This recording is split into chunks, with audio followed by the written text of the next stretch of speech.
레위기 두 번째 시간입니다. 오늘 말씀은 레위기 1장 1절부터 17절입니다. 1절부터 4절 말씀을 합독하고 레위기 1장 전체를 보도록 하겠습니다. 그러면 레위기 1장 1절부터 4절 말씀을 한 목소리로 합독하겠습니다.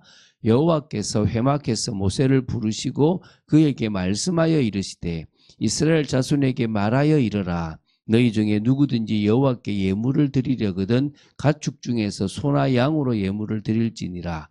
그 예물이 소의 번제이면 흠없는 수컷으로 횡만문에서 여호와 앞에 기쁘게 받으시도록 드릴지니라. 그는 번제물의 머리에 안수할지니 그를 위하여 기쁘게 받으심이 되어 그를 위하여 속죄가 될 것이라. 아멘. 자, 우리가 지금 출애굽 시대라고 그러죠. 그러니까 그 중에서 이제 출애굽 이후의 시대인데 보통 뭐 출애굽과 광야라고 구분하기도 하는데 그냥 출애굽 시대라고 하면 됩니다. 그럼 그 중에서 이제 광야길을 걸어가는 40년 역사 중에서 출애굽 제1년 3월에서 시작해서 제2년 2월 20일까지 대략 한 11개월간 시내산에서 머문 시기는 이스라엘 백성들에게 아주 중요한 두 가지 측면에서 의의가 있습니다. 첫 번째는 이 기간 중에 이스라엘 민족은 가나안 정복 전쟁을 대비하면서 전 민족이 신정 국가로서의 기본 조직을 갖춥니다. 이제 드디어 그냥 한 가문 그냥 많은 수가 아니라 이제는 한 나라로서 이스라엘이라는 나라로서의 어떤 그런 조직을 정비하게 됩니다. 그러나 더 중요한 두 번째가 뭐냐면 이스라엘 민족은 이 시기에 하나님과 시내산에서 언약을 체결하게 됨으로써요.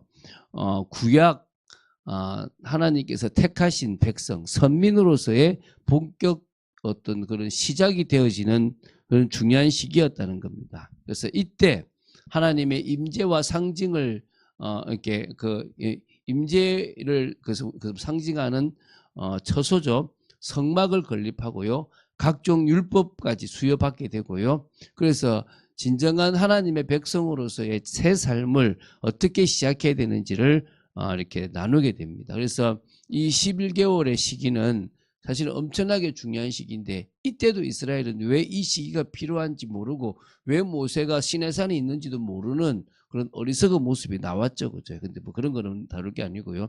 레위기는 이스라엘 민족을 선민으로 구별된 민족으로 또 그들 민족 집단을 이게 신정 국가로 이제 태동시키고자 하는 목적에서 진행된 일련의 사건들의 하나로서요.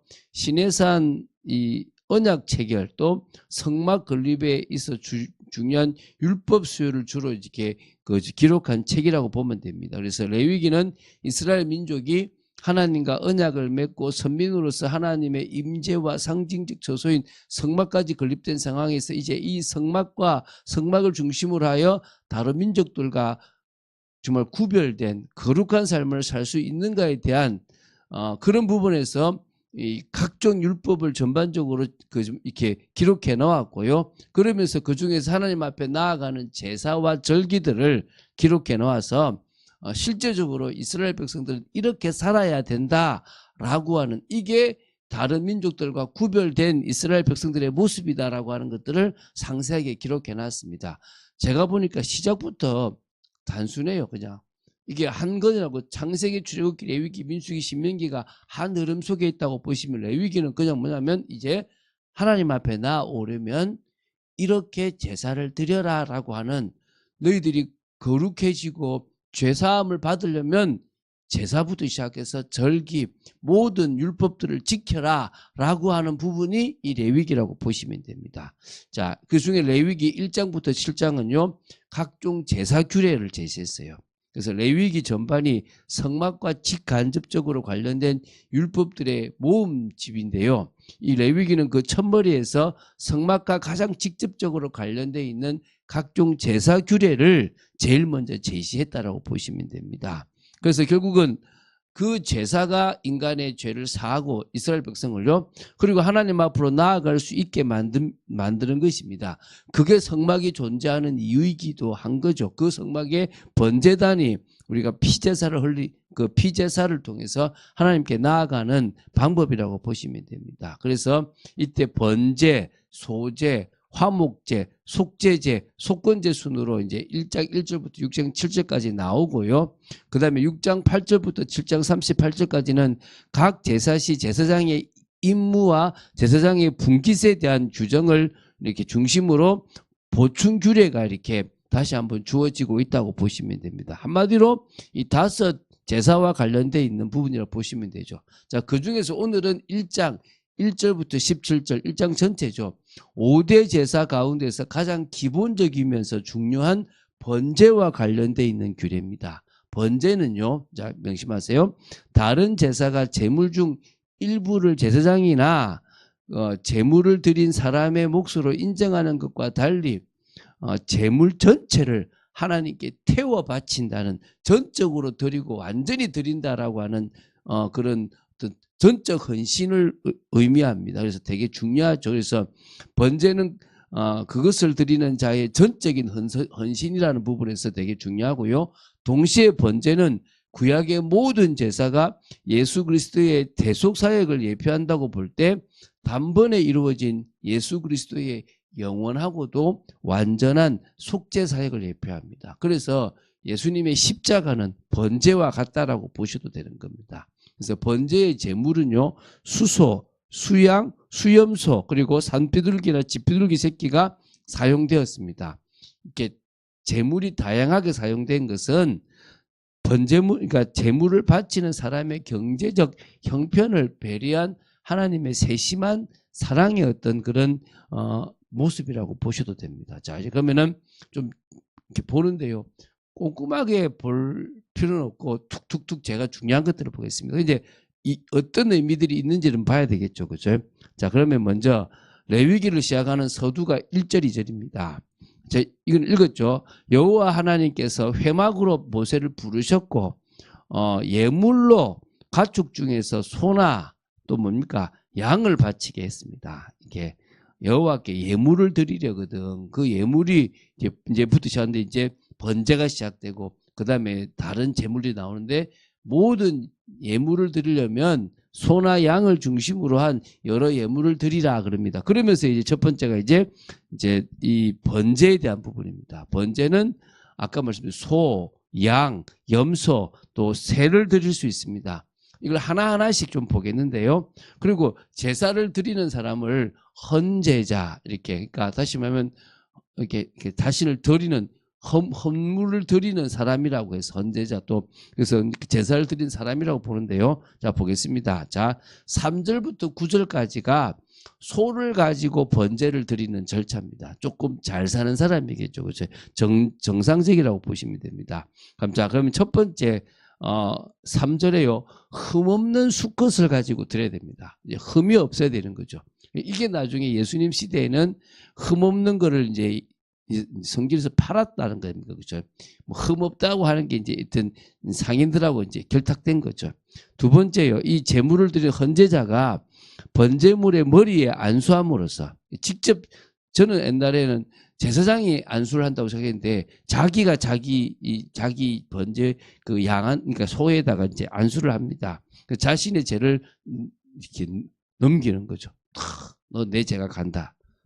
우리 좀 꼼꼼하게 봐야 됩니다. 아니면 그냥 우리가 잘못 볼 수 있는 게 많거든요. 제가 이 레위기를 보면서 제가 과거에 잘못된 것들이 많더라고요. 또 세 번째, 헌제자가 여호와 앞에서 그 수송아지를 직접 잡습니다. 그러니까 제사장이 잡는 게 아니고 제가 잡는 겁니다. 그러니까 성도가 와서, 그러니까 다시 말하면 백성들이 와서 자기 소를, 자기 그 예물을 잡는 겁니다. 그게 이제 5절이죠. 그리고 제사장들이 그 헌제자가 이제 좀 잡아서 피를 보면 그 피를 회막문 앞 단 3인에 뿌립니다. 이거는 제사장이 뿌리는 겁니다. 그리고 이제 6절에는요, 이제 헌제자가 그 번제 희생의 가죽을 벗기고 각을 뜹니다. 그러니까 완전 다 해체하는 일은 이 죄를 지은 본인이 다 하는 겁니다. 또 제사장들이 번제단 위에 그 각던 고기와 머리와 기름을 벌려놓습니다. 이제 올려놓는 건 제사장이 하는 겁니다. 그리고 이제 이 헌제자가 이제 그 내장과 정강이를 물로 씻습니다. 그 한마디로 고기를 손질하는 일은 다 누가 한다고요? 이 죄를 지어서 하나님 앞에 죄사함을 받고 싶은 사람이 하는 겁니다. 그리고 이제 제사장이 이상의 모든 것을 제단 위에서 불사릅니다. 그러니까 이제 피 뿌리는 거, 그 다음에 이제 번제단에 이제 고기를 벌려 놓는 거, 또 그거를 태우는 거, 불사르는 거, 이거는 제사장이 하는 거고, 그 외에 안수하고 고기를 잡고 하는 모든 일들은 다 자신이 하는 겁니다. 이는 화제로서 여호와께 향기로운 냄새가 된다라고 보는 겁니다. 우리가 보통 이 세례 요한이 세례를 준 것으로 생각해서 제사장이 이렇게 안수하는 걸로 생각을 했는데요. 사실은 자기가 동물한테 안수하는 거예요. 두 번째 10절부터 13절은요. 양이나 염소 비슷하잖아요. 이 두 가지의 을 가지고 번제를 드리는 절차는 같습니다. 10절부터 13절인데요. 첫 번째, 양이나 염소의 경우도 흠 없는 수컷으로 드려야 됩니다. 이게 10절이고요. 또 헌제자가 번제단 북편에 여호와 앞에서 제물을 잡습니다. 북쪽에서 제물을 딱 잡아요. 똑같죠. 또 그럼 제사장이 그 피를 단 사면에 뿌립니다. 제단의 사면에다 뿌리는 거죠. 뿌리 있죠, 그죠?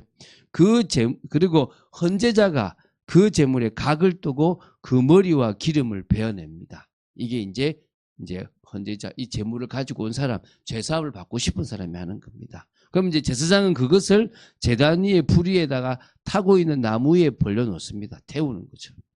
그러니까 한마디로 이 번제는 제사장도 아무것도 가지는 게 없고 헌제자도 먹는 게 하나도 없습니다. 다 누구한테 드리는 겁니까?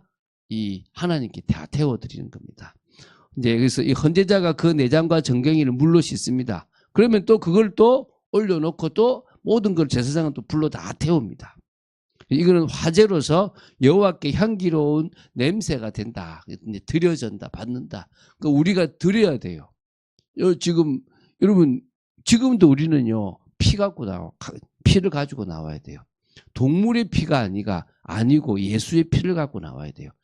헌금 가지고 나온다, 그냥 나온다 아니라 오늘도 그리스도를 붙잡고 나오지 않으면 우리 예배는 아무 의미가 없습니다. 이 새벽에 여러분의 자세나 여러분들이 정말 조금 옷이나 이런 것들은 조금 부족해도 여러분이 그리스도를 놓치고 나온다면 아무 의미가 없습니다.